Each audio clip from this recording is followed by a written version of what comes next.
제가 이 교포 문제하고 연을 맺은 건, 지금부터 약 44년 전, 그게 1964년에, 저희 때가 뭐냐면, 한일회담 맞바지예요. 65년이 국교 정상화가 되니까, 63년, 64년이 맞바지. 그게 소위 64년, 63 사태라는 소위 그 대편역이 일어나는 때인데, 저는 아까 그 사회자가 말씀했지만, 저 변두리 애국어대학에 3학년 재학 중이었습니다. 근데 제 다니던 대학이 조금 국제 감각이 좀, 뭐랄까, 좀 빨리 전수되는 학교가 아니었나. 그때 학생들이 그 대부분이 보면 타임지를 읽는 아이들이 많았어요.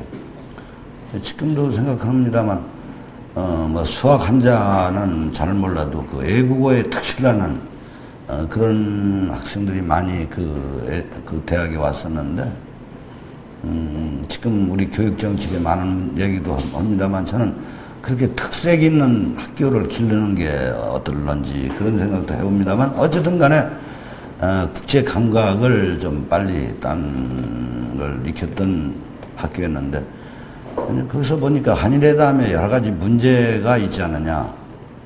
근데 저는 그때 이제 그 몇 가지 이슈가 있었죠. 청구권, 또 평화선이라는 거, 이승만 라인이라는 평화선을 샀어야 된다. 뭐 여러 가지 중에 제일교포 법적주의를 그대로 이대로 타결되면 여러 가지 문제가 있지 않느냐. 근데 그때 그 제일교포 법적주의에는 어떤 게 있었냐면, 외국인 그 등록증을 소지 않으면 언제든지 일본 경찰이 체포 구금할 수 있다, 이런 게 있거든요.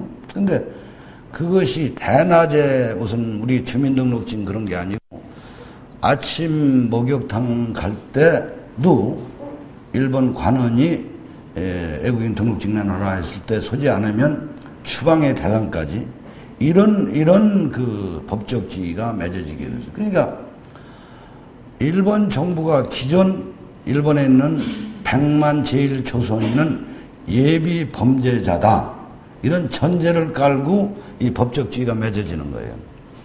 그 당시 우리 한국에서는 3억 불이냐 뭐 5억 불이냐 이 청구권, 또 아니면 평화선이 무너지면 우리 어민이 다 죽는다, 이런 게 주 이슈였지, 제일동포의 그 아까 말씀한 지위라든지 법적지위에 관심을 가진 사람은 거의가 없었습니다.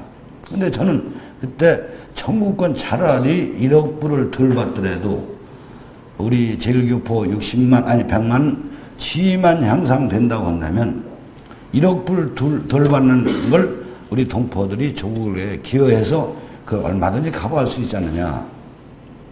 그러니까 법적지위에 대해서 무엇보다도 관심을 가져야 된다는 쪽으로 했는데, 지금 운동권 후배들 이렇게 보면 공부를 안 해요.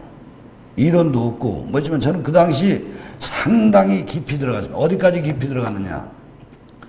당시에 우리 한일회담 법적주의 대표로 다니던 사람들은 한 번 일회용이에요. 한 번 갔다 오면 다음에는 안 시험먹고 그러니까 항상 그 최소님이고, 일본 측 대표로 다니는 사람은 1회서부터 6회까지 한 사람이 나와요. 그렇게 쉬운 얘기로 이 일본 측 대표는 전문가가 다 된 거예요.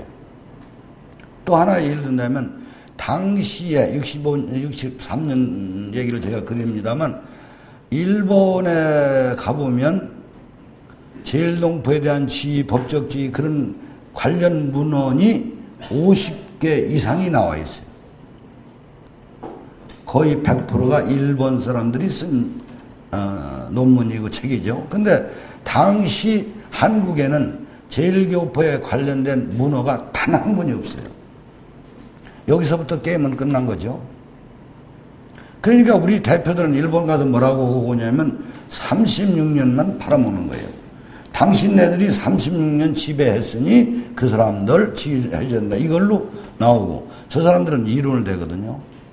그러니까 약자가 강자하고 싸울 때 그래도 논리적인 이론적인 배경을 좀 가져줘야 되는데 그것조차 없던 우리가 일본하고 국교정상화를 해서 타결됐던 겁니다. 그래서 아까 말씀한 대로 3억 불 알파 2억 불에서 5억 불을 받았는데 제일교포 지위는 여전히 아까 말씀한 대로 타결된 거예요.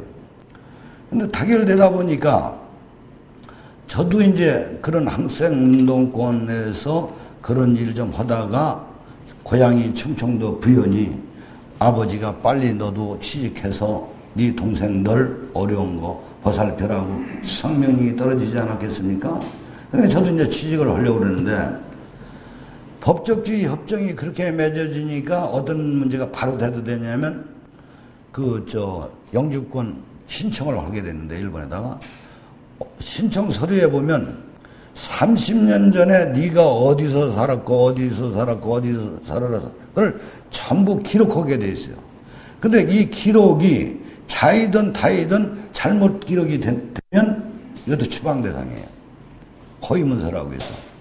근데 지금 아마 선생님들 여기서 당신애들 뭐 결혼할 때 어디서 살고 그거 다 기록을 하면요 잘 안 될 거예요. 막상 뭐 그런 거 기록하시는 분도 있겠지만 근데 제일동포들 연약한 생활에 허덕이던 제일동포들한테 그걸 전부 기록해서 만약에 그 기록이 하나라도 빵꾸나고 틀리면 강제 추방이다. 그렇게 된 제일교포 지인이다 보니까 신청자가 없어요. 추방 대상이니까. 그럼 우리 한국 정부에서는 당시에 제일동포들이 어떤 그림을 가지고 있었냐면 공칭 60만에 민단계 30만, 저청년계 30만 이렇게 극렬한 싸움이죠. 우리는 이제 휴전이 돼서 남북에 뭐 딱 금이 있으니까 저쪽은 북, 이쪽은 남이니까 어느 면에서는 더 안정된 사회였죠. 근데 제일동포 사회에는 위집이 조청년, 아랫집이 민단. 예를 들면 사돈끼리도 사촌끼리도 형제간끼리도 민단 청년으로 나눠져 있다 보니까 경계선이 없는 분극화, 경계선이 없는 대립이 지속되다 보니까 어느 면에서는 더 첨예화됐죠. 그렇지 않겠어요? 우리는 38선이라는 경계에 딱 있어졌는데 그러니까 한국 정부는 조총련보다가 숫자가 단 한 명이라도 더 많은 소위 대한민국 국적 소지자를 만들고 싶은데 등록을 안 하니까 그 조총련보다도 숫자가 떨어지는 그러니까 당황하기 시작했죠. 우리 그 당시 한국 정부의 주도 세력이 JP라고 통념합니다만 김정필 씨 그런 등등의 소위 집권 세력이 아주 당황을 하는 거예요. 당황을 하다 보니까 저같이 그래도 교포 문제 하나 가지고 당시 5, 6년 붙었던 사람이 필요했던 거예요. 취직하지 말고 연구소 해라. 취직하지 말고 연구소 해라. 응? 그래서 이제 그때 발을 들여놓은 된 것이 2년이 돼서 재단에 가기 전까지 제동포 재단 이사장 가기 전까지 43년 만 43년을 교포 문제 연구소라는 데서 좀 일을 했는데 이제 제가 어디 가서 이런 얘기하면 여보 당신이 연구소 하려면 고등학교 대학원 나왔어야 될 텐데 지금 몇 살인데 40몇 년 했느냐고 건소리 치느냐 하는데 저도 좀 나이 좀 먹었고 또 오늘 이 단학선언을 운영하시는 이승원 총재님도 제가 한 30년 전에 제가 만난 사람이에요.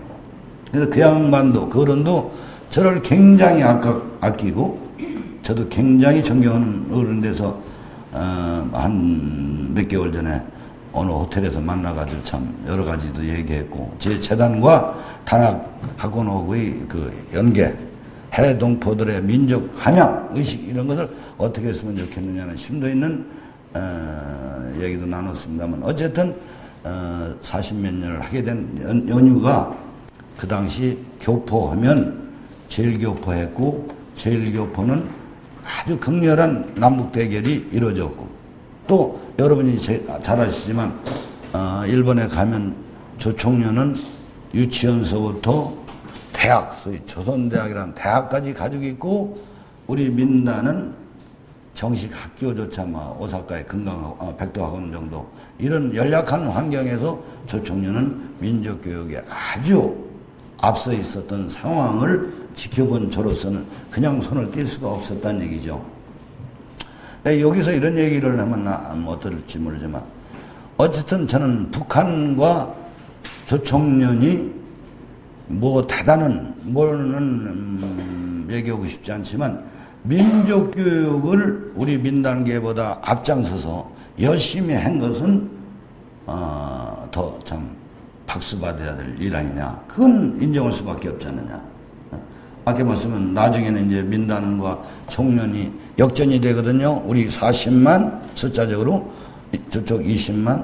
또 경제인들은 대부분이 일본 정부 눈치를 보려고 좋든 싫든 우리 민단계에 가입했고, 총련은 경제인들은 거의 떠나는 상황인데, 그러면서도 150여 개의 학교를 운영했다고 하는 것은 아무리 뭘 해봐도 민족 정신, 민족 주체성, 이걸 빼놓고는 설명이 안 된다, 이런 얘기입니다. 근데 이제 저도 학교 교육을 해서 조총련 공산교육은 김일성이를 빼면 아무도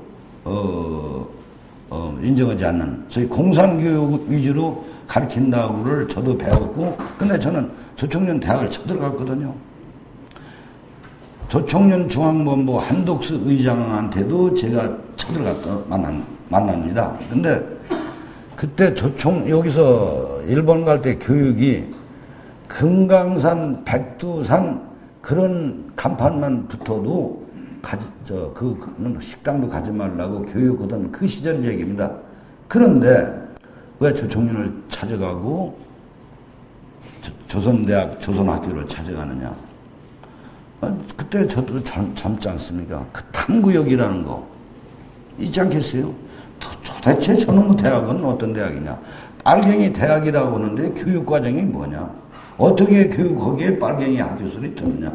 그런 궁금을 풀 수가 없어요. 그래서 지금 말하면 목숨 걸고 구속 각오하고 조선대학 조총련을 찾아들어가서, 또 조총련들 간보고 대화하면 재밌어요. 뒤끝이 좋죠. 왜요? 그래도 민족 정신은 살아있으니까. 정신은 살아있어요. 그게 빨갱이 정신이든 무슨 정신이든 간에 나라를 걱정하는 사람들의 집단이었기 때문에 저는 이제 쳐들어가서 만나고 했는데, 그러면서 또 한 가지 욕심이, 명색이 그때 이제 지금 이제 얘기하는 건 한 10년이 흐른 얘기입니다.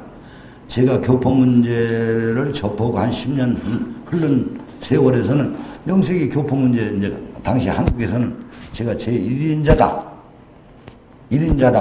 이런 그 자부심이 있을 때 아닙니까? 근데 1인자가 민단을 훤히 끼면서 조총련을 모른다고 한다면 그건 반쪽밖에 아니냐. 난 완전한 전문가가, 제1의 전문가가 되려면 조총련을 가봐야 되겠다. 그래서 이제 그런 또 욕심이 있어서 찾아다녔고 했습니다.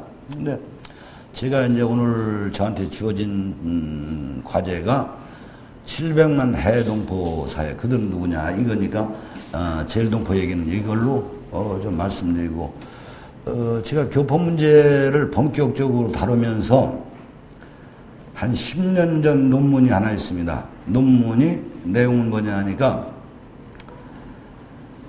중국이 화교사회가 접목되면, 중국 저 사회에 화교사회가 접목을 되면 중국 경제력은 엄청나게 빨리 커질 거다. 커지는데 이미 우리 한반도의 밑 남부에는 일본이라는 경제대국이 있다. 그런데 북에 중국이 경제대국이 서는 날 내 조국 한반도의 내일은 어떻게 운명 지을 거냐, 지어질 거냐, 이런 의문이 자꾸 드는 거예요.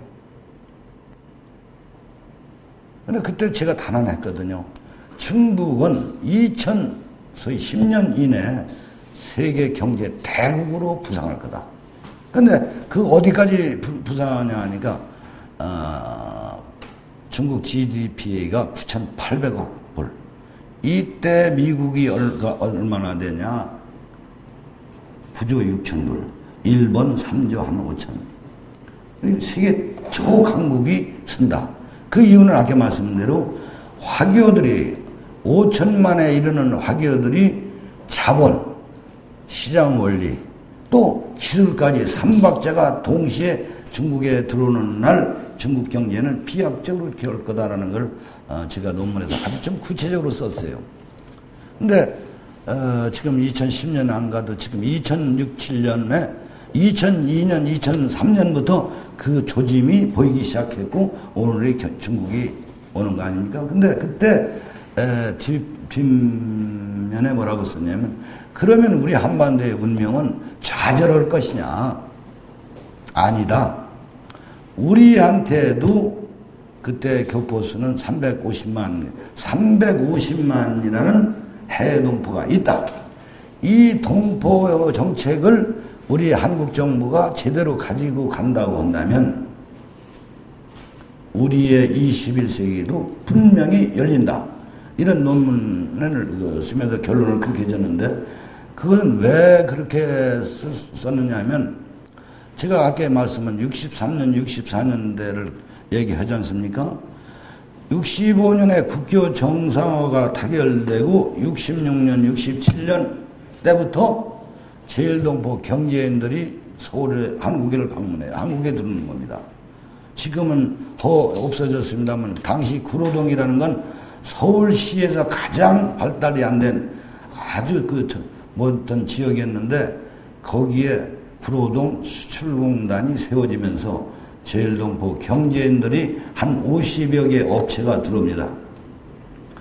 그때 들어올 때 지금 얘기하는 한국 나이론 코롱의 이원만 회장이라는 사람, 또 방림방적의 서가포라는 사람, 뭐 이런 우리 지금도 살아남는 그런 것이 들어와가지고 또 당시 이걸 얘기해야 되겠군요.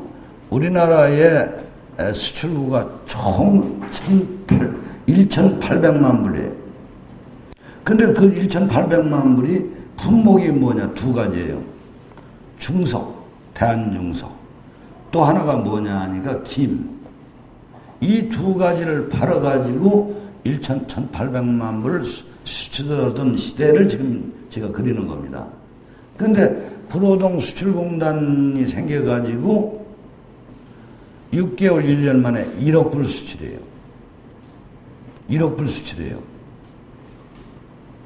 근데 그 1억 불 수출하는 게도 우여곡절이 참 많았습니다만 박정희 당시 그 혁명 책임자가 집권하고 나서 한국의 경제 운영을 농업 위주로 할 거냐, 공업으로 갈 거냐는 고민을 많이 했는데 당시 우리 한국의 경제학자들이 결론은 한국은 자원이 없는 나라니 덴마크식 농업정책으로 가는 수밖에 없다. 그래서 결론을 내려가지고 제1차 경제개발 5개년 계획이 농업화 정책으로 가는 그 순간에 제일동포 경제인 몇 사람이 서울에 쳐들어와서 박정희 소장을 좀 만나게 해다오. 그래서 만나는 결과가 일본이 무슨 산업 자원이 그렇게 많으냐. 근데 그분들이 와서 가져온 게 인형을 가져왔어. 인형. 이런 보따리에다가 인형 같은 거 뭐 싸가지고 와서 이게 원료가 이 인형의 원료는 타이어 못 쓰는 거 그거 잘라서 페인트 칠해가지고 뱀도 만들고 이렇게 해서 일본은 또 인형을 이렇게 만들어서 1억 불을 수출하는데 조선여pon의 장기가 뭐냐. 옛날부터 조선여pon에는 바느질 하나는 잘하는 걸로 우리는 알고 있다. 우리 어머니가 그렇게 했다. 그런데 무슨 자원이 없어서 수출을 못하고 공업화를 못하고 농업화로 간다는 얘기냐 해서 아주 강력한 그 건의를 들여가지고 거의 1년을 우리 경제개발 5개년 계획이 아주 수정하는 바람에 1년을 넘어서 공업화 정책으로 갔던 겁니다. 그래서 67년에서 70년 이때는 우리가 1억 불 수출해서 이제 10억 불 단위고, 그 당시 아마 연세 드신 분은 기억날 거예요. 1억 불 수출 기념을 대대적으로 했고, 10억 불 수출을 대대적으로 마좀 국민 행사로 했던 거 아마 기억나실 겁니다. 그래서 소위 오늘 한국의 경제 토대가 그렇게 이루어졌다. 그래서 그런 것을 생생히 지켜본 저로서는 이런 상황이 중국에서 벌어진다고 한다면 중국 경제는 도약할 거다. 이렇게 봐서 이제 그런 얘기를 했던 겁니다. 근데 우리 한국의 교포가 지금 이제 700만 시대인데요. 우리가 우리 거를 보면 뚜렷이 안 보여요. 그래서 제가 해동포 그들은 누구냐고 하는 것은 우리 것을 잘 보려면 남 걸 보고 우리 걸 보면 잘 보이죠. 남 걸. 근데 이 세계 그 소수민족 집단에는 이 동양계의 화교사회가 있고 서양계라고 말할 수 있는 유대계가 있습니다. 근데 그게 이 동양계 화교는 동남아에 주로 집결해 있는 반면 유대인은 잘 아시다시피 북미, 이 아시아 계통은 별로 없어요. 유럽, 북미 쪽에 이제 진출되어 있는데 이 두 민족, 소수민족 집단을 유심히 보면, 유심히 살펴보면 우리 거가 잘 보인다는 얘기죠. 그런 의미에서 미국에 있는 유태인 세계를 조금 얘기하는 것이 순서일 것 같습니다. 여러분이 잘 알다시피 미국의 유태인은 공칭 600만이 있어요. 근데 그것도 이제 그 동부, 맞아 워싱턴, 뉴욕 같은 데 많이 밀집되다 보니까 역대 뉴욕 시장은 유태인의 지지를 안 받고는 당선된 예가 없어요. 더 크게 얘기하면 미국 역대 대통령 중에서 유태인들한테 퇴짜를 맞은 사람이 대통령 된 예가 없다는 얘기입니다. 그러면 이 사람들이 숫자가 600만 분이 안 되는데 2억 2천만 대 600만이라는 건 참 소수점으로 나가는 거 아닙니까? 근데 어째서 미국을 움직이고 미국 대통령 선거까지 막대한 영향을 끼치는지 여기 좀 한번 살펴보죠. 이스라엘이 그 우리나라보다 좀 독립이 늦었죠. 그 47년 그 독립을 하고 그 초대 총리가 벤구리온이라는 사람이었는데 이 양반이 총리 당선되고 즉시 간 곳이 어디냐면 뉴욕으로 달려갑니다. 뉴욕에 가서 미국에 있는 유태인 협회에 맞으면 우리 모국의 총리가 오셨다. 맞으면 우리 대통령이 모국에서 오셨다 해서 총회가 열리고 모이지 않았겠습니까? 근데 이때 그 총리께서 미국에 있는 유태인 협회한테 세 가지를 요망해요. 그 세 가지 요망 중에 첫째가 뭐냐면 우리 독립을 하고 났는데 독립자금이 하나도 없다. 미국에 있는 유태인들 여러분들이 좀 도와주세요. 두 번째가 뭐냐, 독립을 하고 나니까 사람이 없어. 인구가 60만 가지고 어떻게 아랍 1억 인구에 포위된 우리가 살아남을 수 있니? 미국에 있는 유태인 600만 중에 300만만 우리 본국에 좀 보내주시오. 세 번째 요구가 우리 로비하는 능력이 없다. 미국에 로비를 해서 미국의 대원조를 좀 우리 이스라엘에다 많이 보내다오. 이 세 가지를 현역 총리가 미국에 있는 유태인 협회에다가 간곡히 부탁을 하는 겁니다. 그러니까 미국의 유태인 협회는 답변이 첫 번째 독립자금 달라고 한 거냐, 한 거 아니냐, 얼마를 달라는 거냐. 그 당시 돈 350만 불만 좋다. 1천만 불을 주면 되겠느냐. 시장이 깜짝 놀랐죠. 그것도 좀 보태서 350만 1천만 불 주면 안 돼. 그거 주겠어. 근데 문제는 두 번째 600만 유태인 중에 300만을 보내달라고 했는데 우리가 미국에서 힘을 쓰려고 하면, 힘을 발휘하려면 지금처럼 600만 정도는 있어야 되지 300만으로 줄이면 우리가 힘이 없어져. 힘이 없어지면 우리 조국을 돕는 힘이 없어지지 않느냐. 이건 안타까운 일인데 이건 들어줄 수 없다. 세 번째, 노비를 부탁했잖니.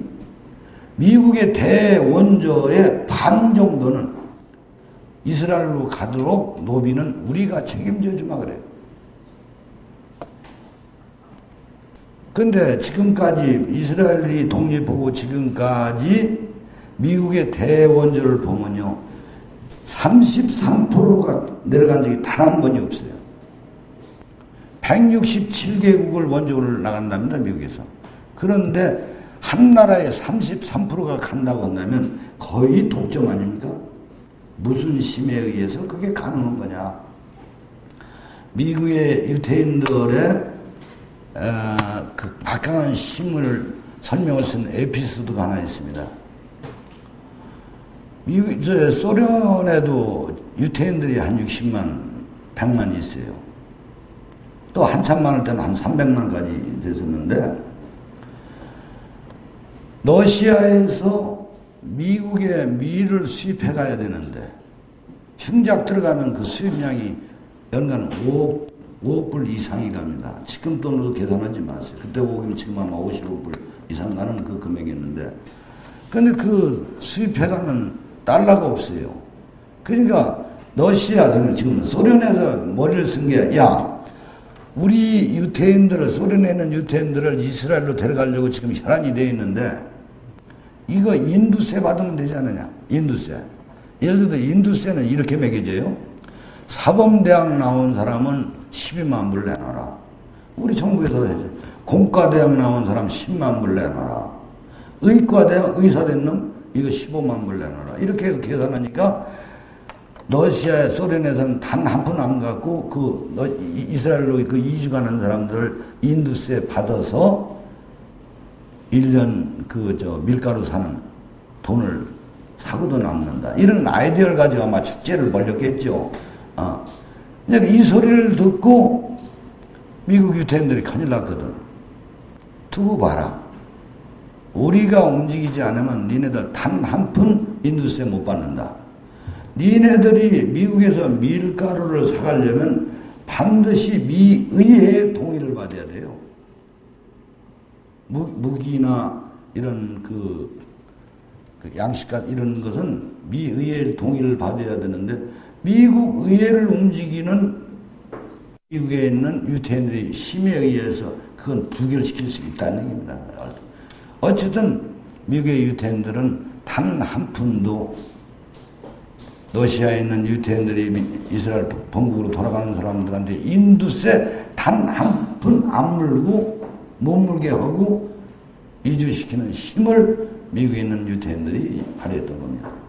근데 미국의 유태인들이 이제 지금 장황하게 얘기할 것 없이 뭘 장악했느냐?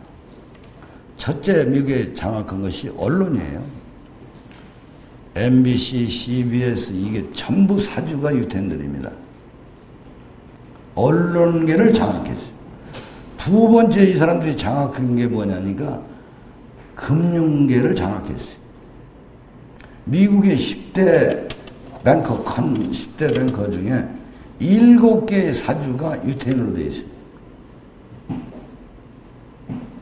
그리고 이 사람들이 또 장악한 게 뭐냐면 문화계를 장악했어요. 여론을 조성할 수 있는 문화계를 가지고 있어요. 페이런하고 우리가 노벨 평화상에 화학 물리상에 47% 이하로 떨어진 적이 없는데 유태인들이 수상한 게, 최근에는 뭐까지 장악하냐 하니까 문학상까지 장악하고 있어요. 그리고 또 장악한 분야가 영화겠네. 여러분은 폭스 유명한 미국의 영화사 있지 않습니까? 이걸 장악했어요. 근데 이 영화사에서 주로 제작하는 게 1년에 아주 칭해진 커트가 있습니다. 유태인들이 불행했다. 유태인들이 실현을 당했다. 이런 것을 세계 국민들한테 알리는 영화를 미국의 유태인들이 가지고 있는 영화사에서 그걸 계속 만들어요. 여러분, 지금 유태인 학살이라는 게 우리가 공칭 600만이라고 하죠? 근거 아무것도 없어요. 지금까지 유태인들이 아무리 찾아내려도 600만 학살됐다는 근거는 하나도 없어요. 그런데 우리 세계 사람들의 뇌리에는 600만이 학살됐다. 이렇게 되지 않습니까? 그건 영화의 영향이죠. 스필버그 감독이라는 거 우리 얘기 많이 들었죠? 그 사람 본적지가 어딥니까? 유태인입니다. 그런 사람들이 그렇게 창조를 해요. 그렇기 때문에 아까 얘기한 대로 금융계, 언론계, 문학계, 영화까지 합세해서 세계인을 상대로 한, 초창기에는 미국인을 상대로 한 공작이 이제는 세계인을 상대해서 유태인은 버림받고 고통받고 한 민족이다. 섹스피어가 수전으로 그려놨던 유태인들을 하루아침에 동정만 민족으로, 불쌍한 민족으로 이렇게 만들어놨던 힘을 발휘했던 겁니다. 그렇기 때문에 최근에 유태인들은요, 미국에 있는 유태인들은 의회를 장악하고 가게 그러다 보니까, 언론을 장악하고 그러다 보니까 어느 대통령 후보도 유태인의 좀 맞으면 손해나는 발언을 없어요. 발언을 했다가, 감정적으로 발언을 했다가 수모를 엄청나게 당했죠. 응? 옛날에 저도 좀 기억이 새롭습니다만, 이스라엘 수상의 그 백인이라고 하는 친구가 있어요. 전쟁 나가서 눈이 하나가 없는데, 이놈 수상이 미국이 사우디아라비아에다가 공중 경보기 2대를 팔기 위해서 미 의회하고 짜고 그 파는데 성공을 했거든요. 그러니까 그 이스라엘 수상이 텔아비브에 있는 미국 대사관을 자기 관저로 불러가지고요, 이스라엘 원어로, 그 대사가 이스라엘 말 몰라요. 근데 원어로 성명서를 읽어대요. 성명서가 쭉 나가다가 나는 미국 대통령, 현역 대통령을 갖다가 이름까지 거명하면서 겁나는 것 없다. 당시 국방장관이 와인버거였는데, 네 와인버거 장관 요놈이 아주 그 비행기 2대를 팔아먹기 위해서 장난하는 것도 알고 있는데, 우리가 14살 먹은 바나나 인이라느냐. 이건 남미 대통령들을 지칭한 얘기죠. 우리가 그런 건 아니다. 니네 대통령도 국방장관도 아무도 겁이 안 난다. 단 하나 겁이 난, 우리가 관심 있는 건 미국에 있는 우리 유태인만 있으면 이 이스라엘은 아무도 못 건드린다고 성명서의 마지막을 읽어대요. 그럼 제가 이 정도 얘기했으면 미국에 있는 유태인들의 유력이 어느 정도인지 대략은 이해하시지 않겠어요? 이 과정에서 저는 이런 얘기 좀 하고 싶어요. 우리나라의 그 로비스트로 유명했던 박동선이라는 사람 기억이 나죠? 이 박동선이라는 사람이 우리 재미교포인데, 미국에서 이제 로비 좀 했죠. 근데 대가로 우리 정부에서는 그 사람한테 쌀 수입 독점권을 주면서, 그 당시 이제 박정희 대통령은 미국 사이가 안 좋으니까 좀 로비 좀 맡아다오 해서 로비를 했는데, 이 박동선 스캔들이라고 해서 4년을 끌었습니다. 미국 정부나 언론이나 4년 동안 끈질기게 이 박동선을 잡는 거예요. 그런데 그 당시 미국에서 말씀이요, 합법적으로, 물론 합법적으로 로비도 합니다만 비합법적으로 제일 로비를 많이 했던 게 유대인들이고 대만 사람들이었어요. 최근에 여러분 노보트킴 사건 기억나죠? 노보트킴이라는 게 뭡니까? 대한민국 국민이고 그 사람의 아버지가 전라도 출신 국회의원이고 현재 국방위원장이라고는 김성곤이라는 의원이 그 사람 친동생이고, 물론 배는 다릅니다만. 그런데 이 사람이 해군 장교예요. 원산 앞바다에서 다 떨어지는 잠수함이 내려오는데 미국에서 호주한테 일러주고 카나다한테 그 정보를 일러주면서 맹방이라고는 한국 정부한테는 안 일러주니까 우리 백대령이라는 사람한테 이런 게 이렇게 넘어오고 있다고 일러줬을 뿐이에요. 근데 그 양반은 간첩죄로 몇 년을 살았습니까? 근데 그 당시 우리 한국 정부가 보인 태도는 뭡니까? 당시 대통령은 김영삼입니다. 그 사람은 미국 시민권 가진 미국 사람이요. 그런데 우리가 무슨 관계예요? 이렇게 답변했어요. 근데 노트킴은 뭐라고 하냐? I am Korean. 난 한국 사람이다. 내 조국을 위해서 이 조국이 그런 일을 뭐 까마득히 모르기 때문에 내가 일러줬다. 간첩죄가 성립되려면 상대방한테 돈을 받아야 되는데 내가 돈 받은 적이 있느냐? 내 파트너 백대령 내가 밥 사주고 내가 정보를 줬다. 어찌서 내가 죄인이냐고 항변했던 거 아닙니까? 이 당시에 한국 정부나 우리 국민이 보여준 건 아주 냉혹했지요. 네 잘못 아니냐 그런 거 아닙니까? 그러면 조국을 위해서 누가 왜 그런 행동을 했습니까? 돈을 먹었습니까? 애국심도 됩니까? 이 장에서는 우리 한번 냉철한 반성 한번 있어야 되겠다는 게 제 중간 말씀입니다. 근데 당시에 이 노트킴보다 더 돈을 받은 간첩이 대만에서 나왔고 이스라엘도 나왔는데 이 사람들의 행태와 우리 행태는 너무나 달랐다는 얘기입니다. 이스라엘 수상이 미국에 가서 회담을 하면 반드시 그 문제를 제1번으로 꺼냈습니다. 대만도 끄집어냈습니다. 근데 우리 정부의 반응은 아까 말씀대로 그 사람 국적이 미국 시민 아니냐. 그러니까 우리가 관계없지 않느냐.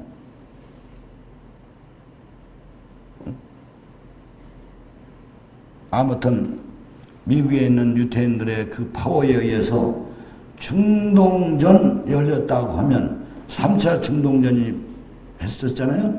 67년 제1차 중동전에서 미국에 있는 유태인들이 현찰로 모금한 액수가 6억 7천만 달러였습니다. 당시 밴드기 한 대가 240만 불이었다면 몇 대 값을 일주일 내에 모금했다는 얘기입니까? 대단한 민족이죠. 감탄받아야 되죠. 그러니까 3차 중동전이 일어났는데 전쟁이 일어났다 하면 이스라엘의 영토는 넓어졌죠. 전쟁이 했다고 하면 영토는 넓어져요. 그러면 저도 젊었을 때 한참 거기에 주목을 했죠. 도대체 유태인들은 하느님이 봐주는 거냐? 무엇 때문에 1억 인구고 싸우는데 그 당시 시리아라든지 에집트라든지 주변국들, 이스라엘 주변국들에 갖는 무기는 소련제, 미제 못지않은 소련제를 가지고 무장이 됐는데 어째서 전쟁하면 이스라엘한테 당하느냐? 그때요. 나중에 그걸 제가 발견했습니다만 미국에는 유태인 청년들이 이스라엘 전선으로 날아가요. 이스라엘 전선에서 한 사람이 죽으면 그 사람들은 국적은 미국 국적 아닙니까? 미국 정부에서는 미국 시민이 죽었다 이렇게 돼요. 전선에서 죽었다. 우리 시민을 보호하기 위해서 우리가 중동에 참전할 권리가 있다 이렇게 나오는 거예요. 계산하죠? 재밌죠? 명분을 미국에 있는 유태인들이 미국 정부에 명분을 주는 겁니다. 미국이 참전하죠? 전쟁은 영토 넓어지죠? 올해 중동 사태는 미국에 있는 유태인과 아주 밀접한 관계에서 지금 깨고 가는 거 아닙니까?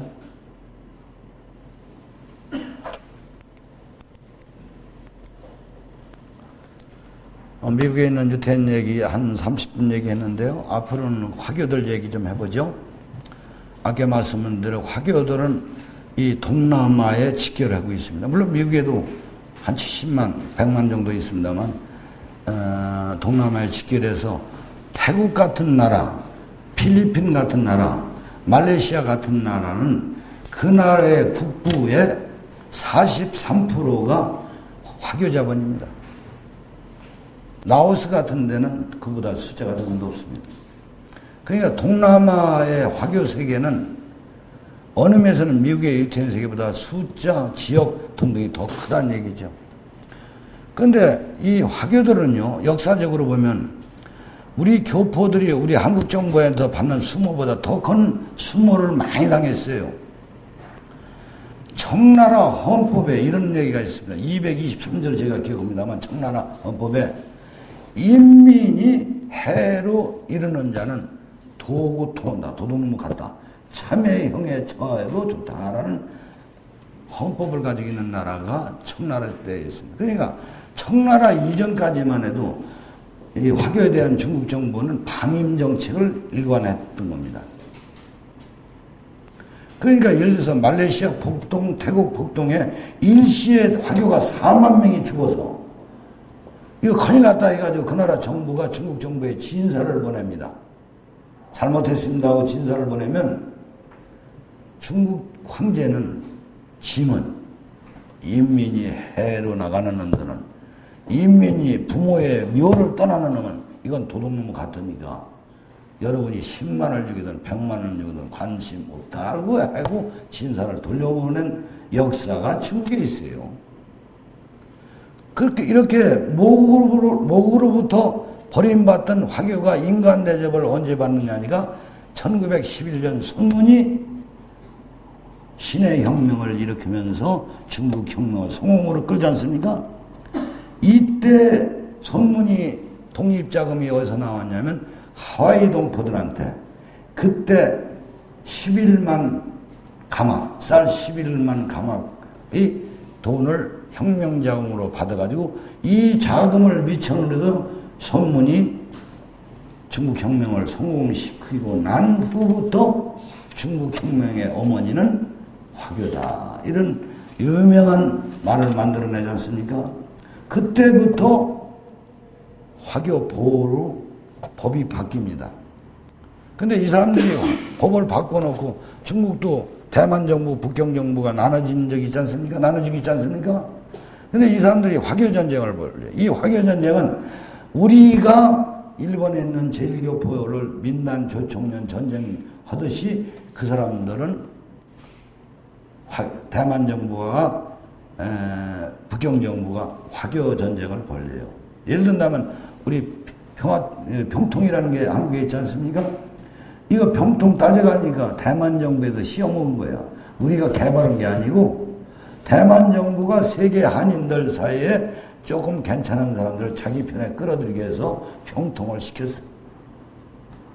우리도 가만히 보니까 그거 괜찮거든. 그래서 우리나라도 지금 병통에 해외 교포들 갖다 심었던. 그러니까 제가 아까 화교 전쟁을 벌였다는 건 이런 식이에요. 대만 정부가 정부 조직에 화교 사무위원회를 만들면 북경 정부가 교무위원회라는 걸 정부 기구로 만들어요. 또 대만 정부가 헌법에 4가지 화교 보호조항을 넣으면 북경 정부도 4개의 화교 보호조항을 헌법에 넣는 겁니다. 이게 가히 화교전쟁 아닙니까? 치열한 화교전쟁을 벌이다가 언제부터 북경 화교정부로 쏠리기 시작했느냐면 중국이 유엔에 가입하고 원자탄 실험 성공한 후부터 화교사회는 중국으로 편히 가나요. 대만 믿다가는 우리가 맞아 죽어도 보호해줄 조국이 없다. 그런데 이제는 우리를 보호해줄 조국 중화인민공화국의 북경 정부가 있다. 원자탄 실험에 성공했다. 이 원자탄 실험 성공한 해 태국 방콕에서 8만 명이 일주일 동안 축제를 벌여요. 축제 벌리는 과정에 옛날 같으면 여기 우리 광화문에 화교들이 대모하면 다 잡아가지 않습니까? 이제는 우리 잡아갈 나라가 아무도 없다. 근데 이게 워싱턴에서까지 일어나는 거예요. 워싱턴에서까지 일어나는 거예요. 이제는 우리가 데모를 해도 우리 잡아갈 사람 아무도 없다 해서 시내 한복판에서 화교 데모가 일어난 겁니다. 그렇게 시련받던, 그렇게 거주국에서 목숨을 잃어가면서 부를 축적한 부가 하루아침에 날려가고 목숨까지 잃었던 화교 사회가 자기 조국이 원자탄 실험 성공 유엔 가입하는 순간부터 우리는 건드릴 수 없는 우리 조국이 있다고 해서 어깨에 힘을 주고 이런 사람들이 중심이 돼서 아까 말씀은 중국 본토에 투자가 들어가는 거야. 지금까지 제 얘기 조금 이해 갑니까? 저는 아주 쉽게 좀 얘기하려고 애를 쓰는데 이해 갑니까? 그래서 이제 화교 전쟁은 거의 대만 정부가 완패 비슷한 상황에 와 있죠. 그 중국 정부가 이제 그렇게 컸고, 그래서 이제 하다 보니까 미국에는 유태인을 받고 동남아의 화교를 보고 나서 제가 처음에 얘기 꺼낸 대로 그럼 우리 한국 교포는 어떤 거냐. 숫자가 700만쯤 됐죠. 그런데 우리 해외 교포의 성장 속도는 아주 죄송한 얘기입니다만 유태인을 능가합니다. 88 올림픽 때 여러분, 일본에는 제일 교포가 60만이라고 하지만 총년 빼니까 한 40만 명이 일본 돈 120억 엔이 조국의 잔치에 투입됩니다. 돈으로. 아까 미국에 있는 유태인들은 전쟁에서 지면 자기 조국은 지도상에 없어지죠. 그런 상황에서 모금한 액수가 6억 7천만 원인데 제일동포가 88 올림픽에 자기 조국에서 처음 역사적으로 일어나는 축제에 120억 엔이 그 당시. 우리 정부에서 그 사람들한테 탐례를 준 것이 올림픽 마크가 된 넥타이 하나 줬습니다. 그렇다고 보면 그게 사실이라고 한다면 우리 해외동포가 어째서 미국에 있는 유태인들한테 밀립니까? 그 사람들한테 뭐가 주체사랑이 떨어지고 민족 자존심이 떨어지고 왜 떨어집니까? 문제가 있다고 한다면 한국 놈들은 자기 거를 비하하는 나쁜 버릇이다는 얘기예요. 우리 건 다 엉터리야. 우리 건 아니야. 까땜이야. 남 건 좋구만. 우리나라의 많은 학자들이 미국에 있는 유태인들 찬사글을 수통이나 읽어봤어요. 그러면서 우리 동포들의 찬사는 왜 안 씁니까? 우리 건 왜 비합니까? 우리 해외 교포들은 분열이 심하다. 아주 쌈을 많이 한다. 이런 나쁜 쪽만인데요.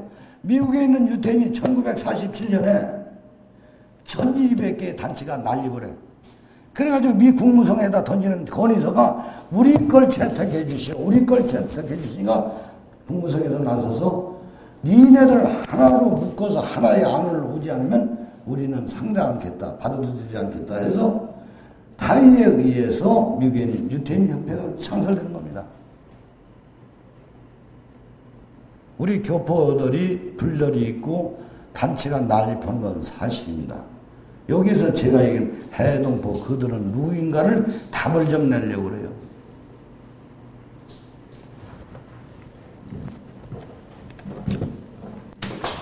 저 종로에서 음식점 큰 걸 하나 하면 하루아침에 감투가 4개, 5개 나옵니다.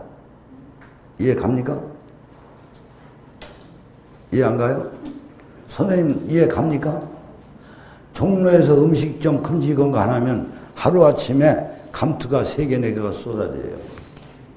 이해 안 갑니까? 돈 내는 감투. 제가 얘기해 주죠. 종로경찰서 선도위원, 노인위원, 그분들한테는 분명히 이게 감투예요. 술 한잔 마시고 지나다가 방범대원이 아저씨 그러면 나 종로경찰서 선도위원이야. 그럼 경계에 붙여주고 나 택시 좀 타보죠. 택시 좀 잡아줘. 그럼 10,000원짜리 하나 딱 주면 택시 잡아주고 경계에 딱 붙여줍니다. 그게 감투 아닙니까? 분명히 감투입니다. 그런데 교포 입장에서는 한일관보다 2배, 3배 큰 음식점을 해도 누구 하나 격려해 주는 사람 없고 더 크게 해도 방범위원, 선도위원, 노인위원 시키는 사람 없고 누가 남이 알아주는 사회가 아니다는 얘기입니다. 제게는. 남이 안 알아주는 사회에서 산다는 건 고독입니다. 그렇죠? 인간 사회에서 고독처럼 무서운 병은 없다고 그럽니다. 그러니까 5년, 10년 뼈 빠지게 고생해서 내 고향을 가야 되는데 고향에 가서 내놓을 명함이 있어야 될 거 아닙니까, 선생님? 명함 하나 있어야 될 거 아닙니까? 그러니까 한인의 감투가 비싸진 거고 평통 위원짜리 하나가 한동안에는 몇만 불의 뒷거래가 되던 시대가 있었습니다. 남이 안 알아준 사회에서 산다는 건 고독입니다.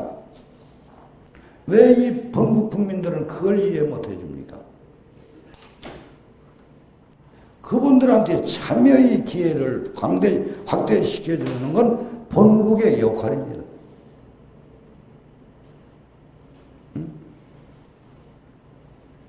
제가 옛날에 전두환 대통령 때 이런 제안을 했어요. 남쪽하고 경상도 남쪽하고 전라도 남쪽에 고속도로를 뜬 그게 무슨 고속도로가 있었는데 그거 제발 본국 정부 돈으로 하지 마라. 교포들한테 참여할 수 있는 기회를 제공해라. 1km 뜨는 비용을 내는 사람한테는 이 도로는 누구 거리로 해준다면 그분들이 참여해서 자식들 데리고 와서 네 애비는 이렇게 고생해서 고향 땅에다가 도로를 놔줬다. 전기를 놔줬다. 학교를 세워줬다. 그것처럼 영광스러운 게 어디 있습니까? 그런 기회조차 주지 않는 것이 선생님들의 오늘의 현실입니다. 저는요, 재동포재단 이사장 가는데 20대 1 이상의 경쟁을 뚫고 왔어요. 근데 제 상대는 애교부의 차관, 유명한 대사. 근데 저는 학력도 제일 떨어져요. 학력도 제일 떨어져요. 남들 그 유학 간 거 저는 유학도 못 갔으니까. 그 흔해 빠지는 그 무슨 박사인데 저는 그것도 없으니까. 뭘로 붙어서 제가 이긴 줄 아세요? 제가 많은 명언이 하나 있습니다. 애교부 사람들, 그 머리 좋은 사람들은 머리로 교포들한테 접근해라. 나는 무식하니까 뜨거운 가슴으로 당신한테 접근하겠다. 여기에 박수가 나오죠.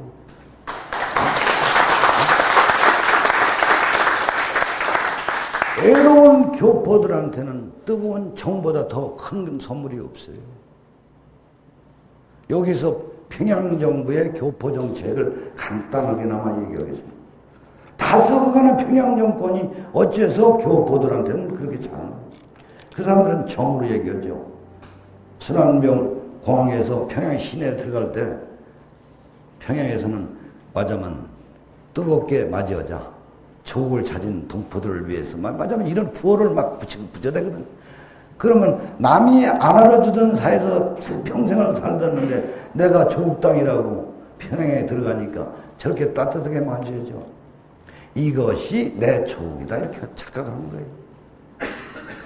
제일동포가 여러분 북송선 탔지 않습니까?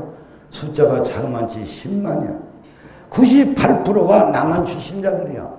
놀러 간 게 아니고 관광한 게 아니고 영원히 삶을 평양으로 온 98%가 남한 출신자들인데 어떻게 10만씩이나 가느냐.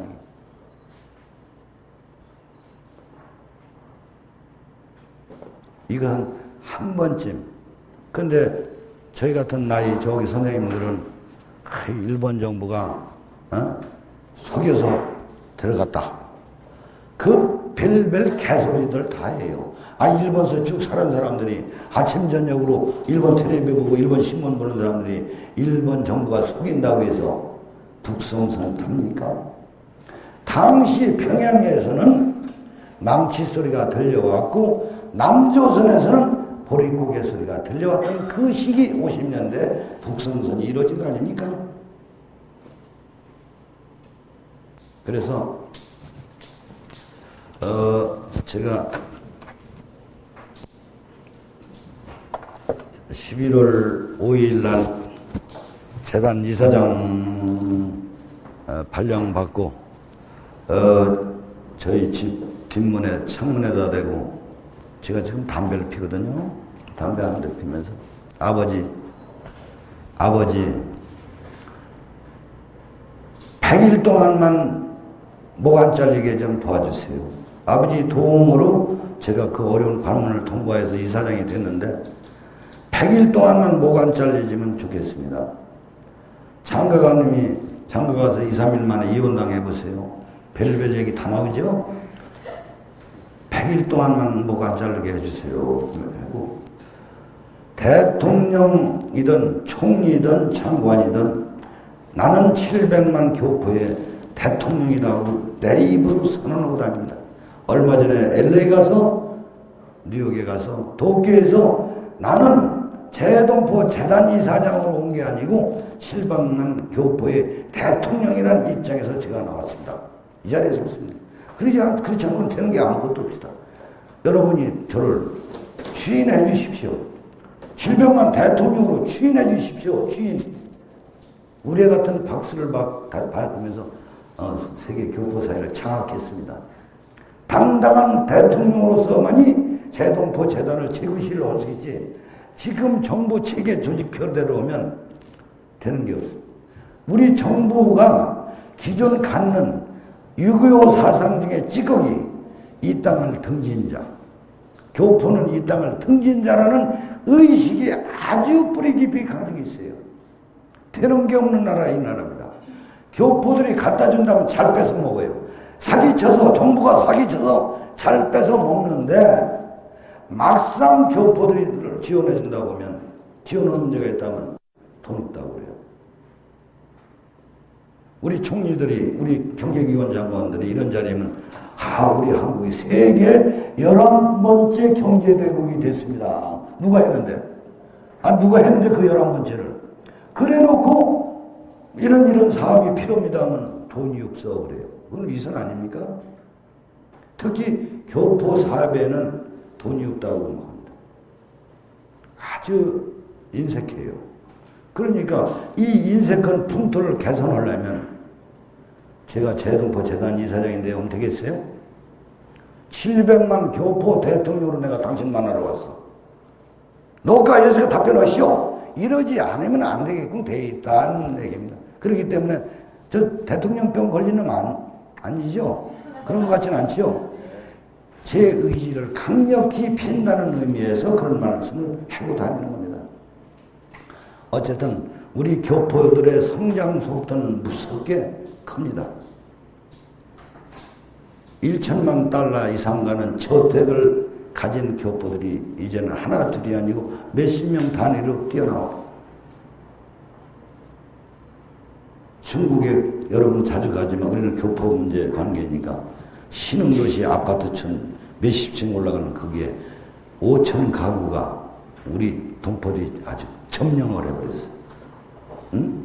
LA 다운타운에 그 비싼 건물 저게 우리 동포 거예요. 저거 우리 동포 거예요. 이 숫자가 이제 손으로 안 씌워져. 이런 식으로 비약적으로 발전하고 있거든요. 그러니까 제 결론은 한국의 교민정책은 따로 없습니다. 내 동포가 하나다라는 국민들의 의식, 교포들의 의식만 싹터준다고 하면 고급 정보를 교포들이 우리한테 가져와요. 무료로, 값싸게 무료로 고급 정보가 우리한테 온다는 얘기입니다. 오늘의 사회는 정보화 시대라고 하지 않습니까? 응? 웃음소리 한마디 해죠. 재동포 재단 이사장을 이렇게 앉아있으면 이승훈 회장님이 어제 누구누구 만나고 오늘 누구 만나고 뭐 이게 쫙 들어옵니다. 이게 고급 정보 아닙니까? 비서도 양반들은 전화를 하고 총재님 지금 무엇입니까? 어디 가만히 앉아서 정보가 고급 들어요. 정보화 시대는 그런 거 아닙니까? 그래서 회의를 하고 저는 여러분들한테 꼭 또 제가 그 이승원 총재님도 존경하고 이 단학선언은 이걸 키워야 돼요. 이 교포들이 우리나라의 정부에서 불러가지고요. 우리 역사 한 시간 일러주는지를 않아요. 그러니까 중국에서 눈 뜨면 중국 공산당사만 배운 사람들이 모국에서까지 와서 역사 한 시간 안 가르쳐 주니 동북공정이 우리가 틀렸다고 하지만 그 사람들 볼 때는 맞지요. 이런 썩어놓은 나라가 어디 있습니까? 제가 이 단학선언 천안 있는 데를 직원들을 몇 끌고 갔더니요. 우리 기독교를 믿는 우리 직원들 단학선언이 종교단체니까 안 된다 그래요. 단학선언은 종교단체니까 안 된다. 아, 우리 거 있는 대로 우리 걸 얘기하는데 그게 어떻게 무슨 종교고 뭐 또 그런 얘기를 합니까? 그래서 저는 앞으로도 시간이 있고 뭐 시간을 떠나서라도 교포들이 오면 천안에는 단학선언에 한 이틀 3일이라도 잡아 넣어가지고 그 유명한 역사 선생님들 좀 초빙해서 네 뿌리가 어디다 어떻게 해서 성장하고 네 뿌리는 뭐다라는 정도의 만이라도 일러주는 가르쳐주는 그런 걸 좀 하고 싶습니다. 여러분 좀 도와주십시오.